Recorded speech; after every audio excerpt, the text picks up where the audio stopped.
How to create Uber driver account. Hello everyone, this is Lisa from Create, Login and Delete. Now let's get started. Firstly, make sure you have already downloaded Uber driver app in your device. After you download it, launch it. You will land to this kind of page. Now click on continue. You can create Uber driver account using your Apple ID, Facebook, Google, or you can directly enter your phone number or email address over here. After you type in, click on continue. Now you will be receiving verification code in the email address that you have just entered, so close this and open your mail and check. You can see that Uber has sent me the mail. You will also receive similar kind of mail. Open it. Now you have to remember this code and type in over here. Click on continue.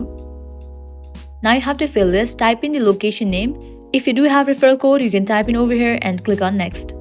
With that, you have just registered for Uber driver account.